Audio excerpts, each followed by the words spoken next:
White teen bullied black janitor. Then he found out the janitor paid his school fees. He thought the janitor was just a poor man in a dirty uniform, someone to mock, someone beneath him. But the truth shook him to the core. When Kyle found out the black janitor he'd bullied for weeks had been secretly paying his school fees, his entire world crumbled. This isn't just a story about cruelty, it's about redemption, humility, and a man whose silent kindness broke through years of arrogance. You won't believe what Kyle did next. Before we dive in, please support us by subscribe, like, and share for more with activating the notification bell. Thank you. At Jefferson High, Kyle Donovan lived like a prince in a kingdom built on charm, wealth, and reputation. His blonde hair was always perfectly gelled, his sneakers spotless, and his smirk permanent. Teachers gave him leniency, students followed his lead, and even parents in the PTA whispered his name with pride. His father, Douglas Donovan, owned half the town's shopping centers and apartment blocks. The Donovan legacy wasn't just known, it was feared and respected. But there was one person Kyle believed didn't belong in his golden world. James Carter, the black janitor. James had been working at Jefferson High for nearly 2 decades. Quiet, always early, always working. He didn't speak much, didn't look for attention. He just cleaned, repaired, and disappeared into the background like wallpaper. To Kyle, he was invisible unless Kyle needed a new target. It started with harmless jokes. You missed a spot, Mop Daddy. His friends laughed. Then, the jabs turned meaner. One day Kyle deliberately dropped a half-eaten burrito on the floor. Oops, my bad. Better clean that up before your boss fires you. James.com, as ever, picked it up without a word. To Kyle, it was a moment of superiority. To James, it was another quiet test of endurance. But if Kyle had ever looked closer, he might have noticed the worn-out boots James wore daily, repaired more times than replaced, or the way James lingered near the counselor's office, listening, observing, almost guarding. James wasn't just mopping floors. He was watching stories unfold. And Kyle's story, though loud and arrogant, was one James followed closely. Why? That would only become clear much later. Kyle's empire didn't collapse, it crumbled in slow motion. First came the whispers. His father was under federal investigation for tax fraud and illegal development permits. Then the family's SUV vanished from the school parking lot. Students speculated. By mid-semester, the Donovan's mansion had a for sale sign in front of it. Kyle tried to act like everything was fine, but at WASN's single quotes T.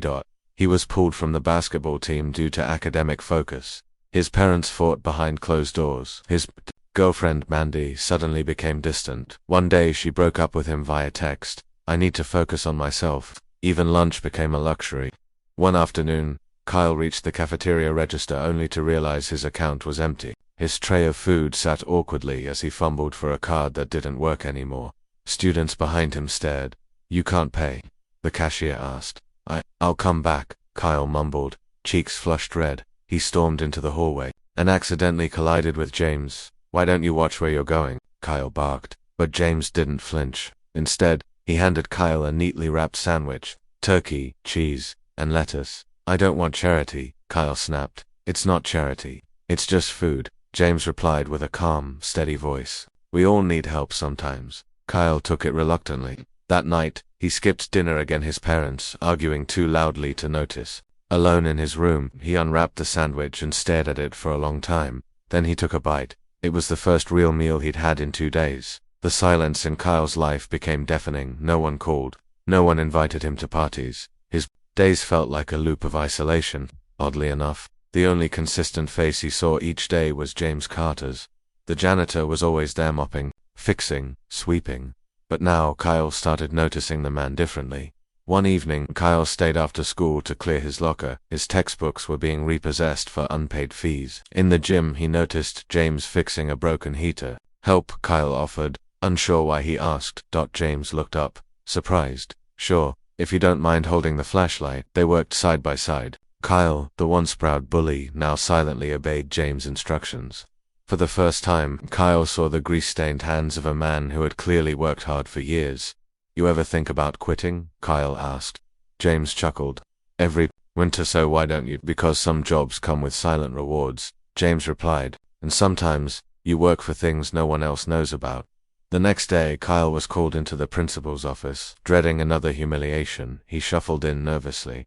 Good news, Principal Alvarez smiled. Your overdue tuition, Fees paid. Kyle blinked. Wait, what? She nodded and handed him a copy of the payment receipt. His name was on it. Who paid it? She tilted her head toward the hallway. Why don't you go ask him?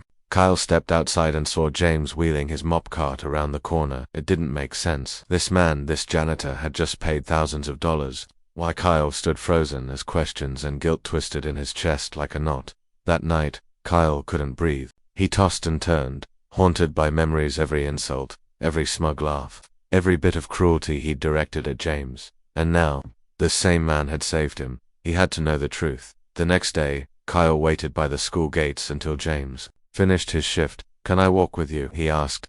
James nodded, wiping sweat from his brow. They walked in silence through the crisp autumn streets.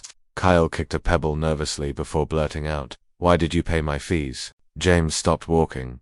"Because I owed someone." "Owed who?" "Your mother." Kyle's legs nearly gave out.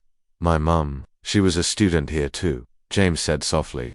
"Back then, I was new, just a quiet janitor trying to survive. One day a few board members tried to have me fired over a broken water pipe. Your mum stood up for me, wrote a letter to the school board, got signatures. I kept my job because of her." Kyle was speechless. She was the only one who looked me in the eye and said, "You matter." I never forgot that. And when I saw your name on the roster years later, I paid attention. "But I was awful to you." James nodded slowly. "Yes, you were. But sometimes, hurt people hurt others." And I saw a boy trying to scream for help without knowing how.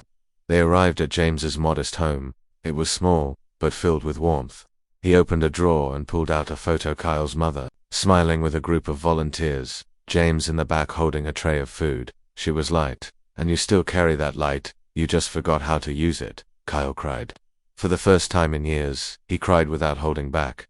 From that day forward, Kyle changed. He no longer strutted down hallways. He walked with purpose. He started helping freshmen who were being bullied, cleaned up messes he didn't make, and even joined the community service club. Most importantly, he treated James like a mentor, not a janitor. One afternoon, Kyle overheard a group of new students laughing at James. "That old guy's been here since the dinosaurs." Kyle stepped in immediately. "He's the reason I'm still in this school. Show some respect." Word of his transformation spread. Rumors became headlines when a local reporter picked up the story. Kyle declined interviews. "This isn't about me," he said. "It's about him." The article that followed, from bully to believer, janitor's act of kindness changes student's life, went viral. Donations poured into the school. James was offered early retirement with full benefits. The mayor presented him with a plaque that read, "Unsung Hero of Jefferson High." During the school's winter ceremony, Kyle stood on stage and spoke. "I used to think strength was about how many people feared you. Now I know it's about how many you lift up." He turned toward James and bowed his head. James simply smiled. Years later, Kyle returned to Jefferson High not as a student, but as a guidance counselor. He dedicated his life to helping lost kids find their light again. On his office wall hung two framed items, a photo of James and his mother, and a simple quote, "Kindness leaves footprints even when you walk with a mop." And in the hallway, if you listen closely after the bell rings, you can still hear the quiet wheels of a cart, reminding students that greatness sometimes wears overalls.